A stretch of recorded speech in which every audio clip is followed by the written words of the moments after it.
Let's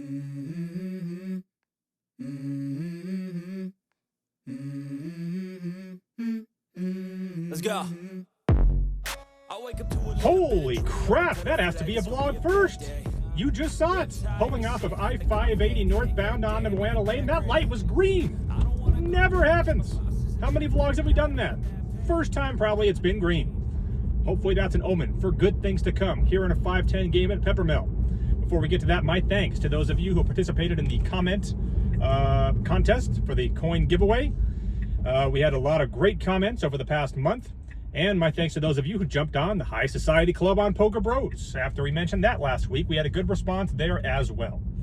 Obviously, though, as far as this year in poker is concerned, it's still a below average start. So a lot of work to do, and it starts right now. Vlog 304 is coming your way from Peppermill, Reno, a place located across the street from a former Sizzler and a former Pizza Hut. A place where the so-called front doors are now exit only, except for this one. A place where a week back there was an instance where there was a 1-2 game and a 10-20 game with nothing in between. And a place where Lindsay often runs the floor during the week, during the day. We'd fire up a game shorthanded on table 1 at 11 a.m. down to the minute. Given that it was shorthanded, I figured that raising 8-5 of hearts was acceptable, and I would hope that it was setting the tone for the day when my opponent would call me and flop 2 pair. What hand did he call me with? Queen 3 offsuit. Over the first hour of play, I wouldn't win a single hand. Now, I also didn't really get dealt any playable ones, but you can't say I didn't try. I'd get my first real 6-string and attempt to bluff. I would lose to seat 1. I would raise 9-10 suited and would lose to seat 1. I would even try the skinny to no avail. That gentleman I just mentioned would end up flopping top pair 3 times, a set once, and would even make quads in the first dealer down alone. Bomb pot blue was in the rock and on the button, and I'd raise jack 7 of hearts to 25. He'd be my only caller. And with 65 in, the board would come out 10, 10-8, 1 heart, and he would check. I'd bet 35, and he'd say, I don't know what to do, Ben. To which I would say, you have ace queen? No. Pocket 3s or something? Good guess. We then get a dealer reminding us that there is a full house of the hour bonus going on right now. And I'd say, full house? Don't talk about full house. You kidding me? I just hope I can get a pair. Fortunately, that would occur. I'd pick up jacks under the gun, still 5-handed, raising to 25. The guy I just mentioned that's been on a heater calls in the cutoff, and bomb pot blue folds the button. So with 65 in, the flop is 7-4-5 with 2 spades. I bet 35 here, knowing that if he's got a hand like a pair of 5s or pocket 3s, he's going to give action here for sure. Without any hesitation, he does come along. And with 135 in, the turn is the jack of clubs, giving me top set. I look to go for the check raise. After years of research on this very topic, I have decided it's a way better strategy to implement when your opponent's going to bet. And in this case, you better believe he is. He fires 40. I don't take long before check raising to 150. And as expected, he doesn't take too long making the call. So with 435 in, the river is a card that I didn't like in a sense of getting action. It's the ace of clubs. So I figured I'd have to size down here to get paid off by a wider range. I would end up wishing I hadn't done that. I bet 175 and get snap called, creating a $785 pot, and I would win against ace 7 offsuit. So my strategy on the river would cost me several hundred more in value that I could have gotten if I just bet it all. Now 8-handed, and this guy, straight from the hair salon, would show up. Where's the money? What the fuck is going on? Something asked about by a commenter last week. Unfortunately for me, I'd get absolutely hosed on the river in a double board bomb pot in which I had a pair of aces on both boards. Kind of felt I was losing to a flush on one of them, But the fact that this other guy was sticking around with just a pair of sixes on the other board to river 2 pair was a level of ridiculousness I could not have foreseen, and I would get scooped, losing $575 in the process. So at that point, I was down about $500 on the day, despite the hand in which I made a set on.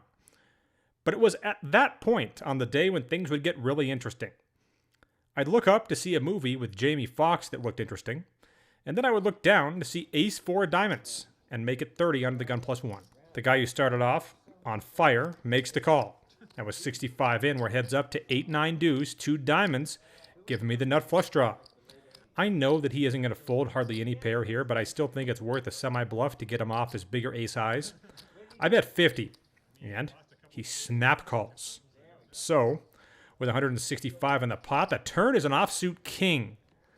I fire a second barrel here, I make it 100. And once again, he isn't going anywhere. So with 365 in, the river pairs the 8, and I check. He now bets out for 200. What the hell is he value betting here? King X of diamonds is possible, but I think he would bet less than 200 if he had that hand here. I think we're looking at a much more polarized range, and I find it impossible to believe that he would slow play a set across 2 streets with all those draws out there. Now, he could be turning pocket sixes or something into a bluff, but he's almost certainly just going to check those back here on the river. And there are a lot of missed weaker draws that he could have here, like Jack 10. So, I'm generally not a big proponent of hero calling the river, but this is definitely a spot where it is an option. And you better believe, since we spent all this time talking about it, we're going to do it! I call the 200 by tossing in a hockey puck, and he shows 10-7 offsuit for 10 high. And we take down a $765 pot without even making a pair.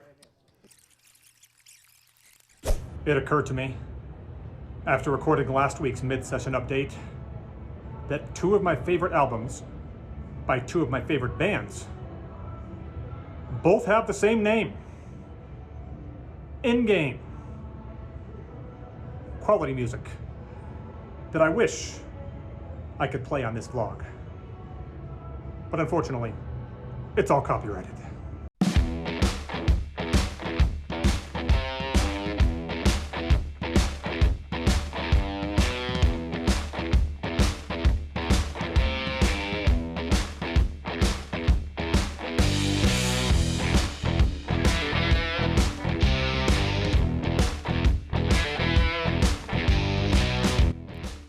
By the way, so I don't forget to mention this, the silver coin that was given away last week was shipped to David Weaver in Plano, Texas.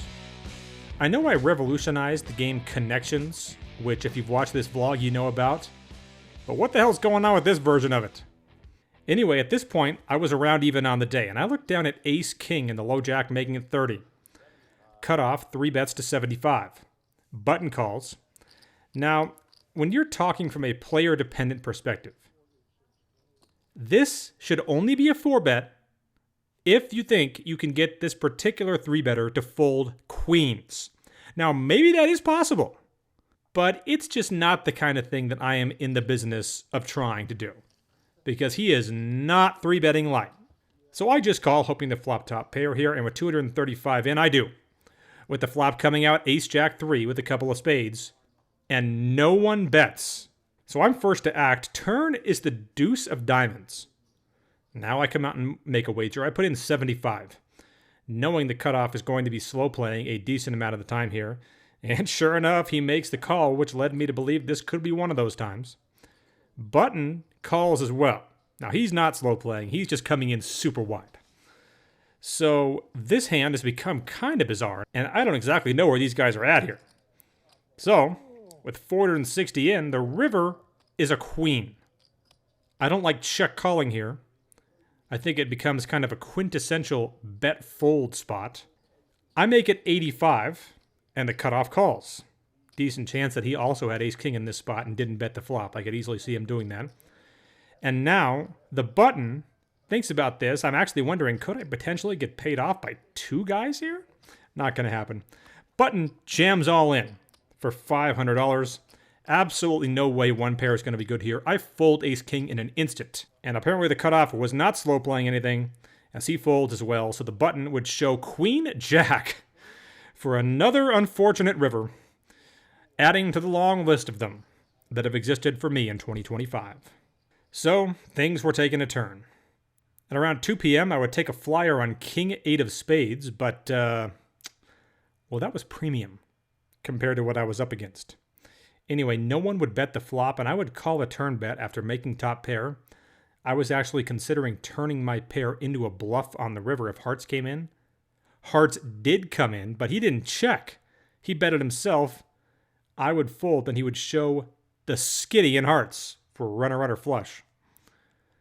We'd then get slick, raising big pre-flop, and bomb pot blue jamming in with pocket eights before flopping 4 of them, winning about an $800 pot.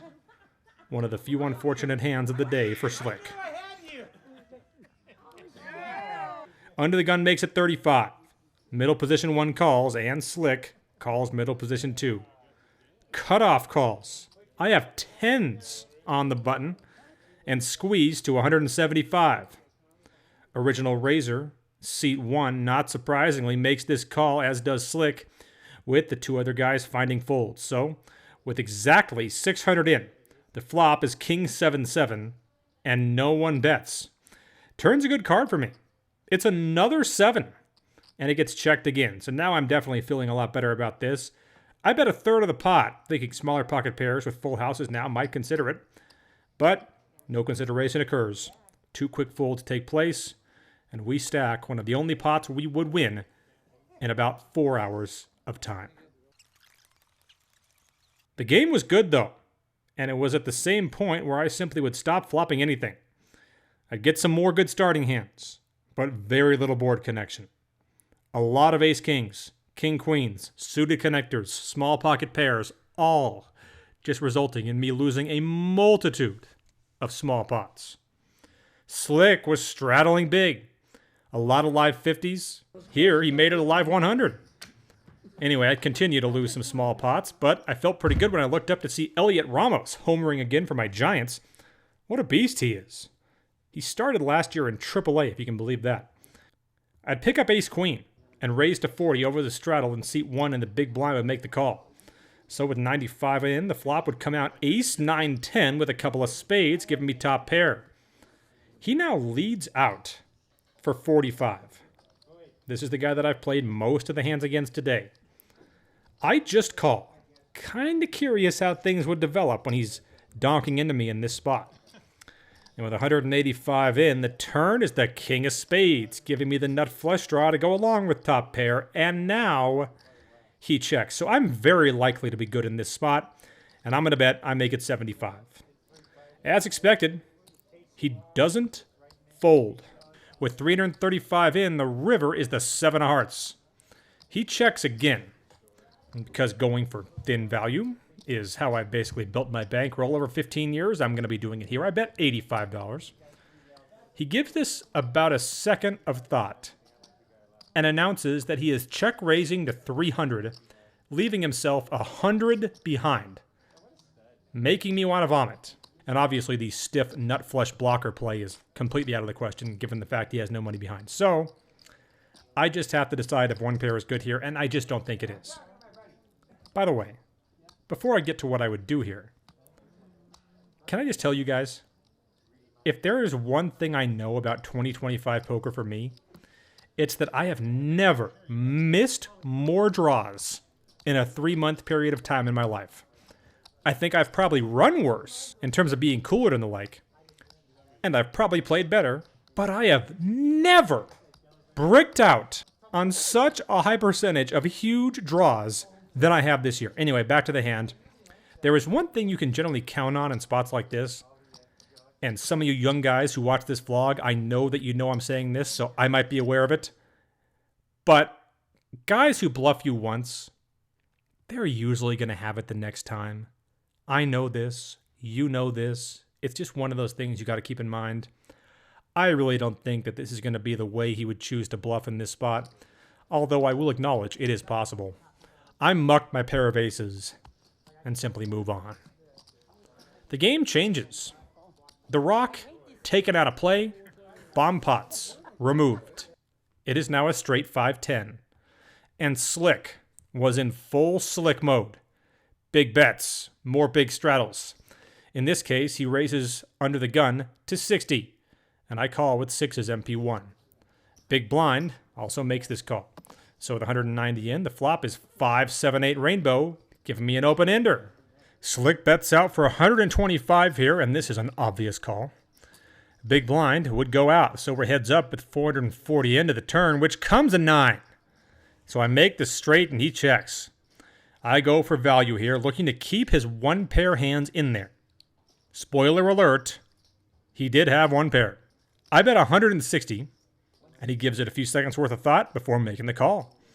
And with 760 in, the river is the jack of spades. He doesn't think long before leading out for 350.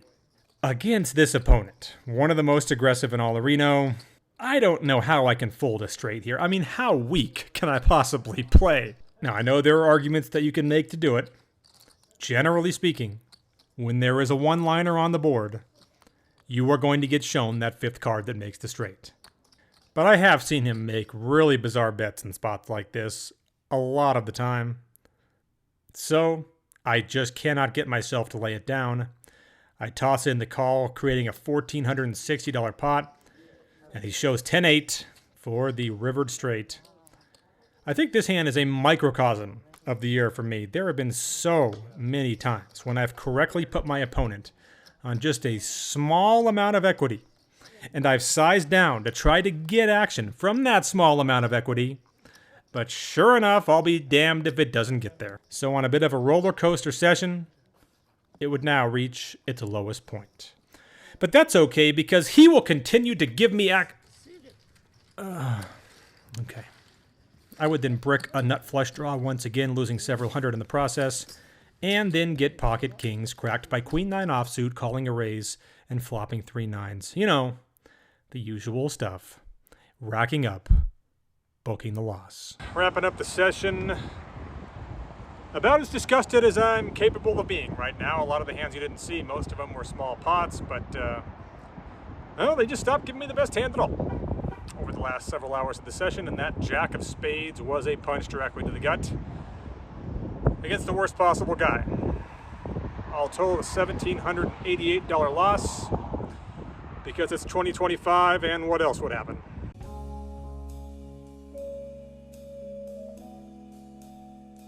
Alright, so a vlog that I would kind of like to forget about, but there is some good news. And that is that the day after, I was able to bounce back and book an $1,800 win. And then the day after that, a $500 win. So basically up about $600 for the week, despite that brutal downturn at the end of that session that you just watched. You know, it's funny, a lot of people were asking me recently about, like, are the games just getting so much tougher now? Things along those lines. And obviously there is some truth to that, but when it comes to the downswing that I'm on now, or the downswings that I've been on in the last couple of years, I gotta tell you, they are not happening because the games are getting tougher. Those downswings are happening for two reasons. One, running really bad. Two, making really stupid plays. And in this vlog, you definitely saw me do both. If I could just prevent myself from doing the second thing, things are going to turn around in a hurry. I do think over the last 2 days, I successfully did do that. Unfortunately, those did not make it onto this vlog, but hopefully next week they will. Hit those like and subscribe buttons if you're new to this channel. I genuinely appreciate that. Follow along on Instagram and X at bendeach. And we'll see you back here next time.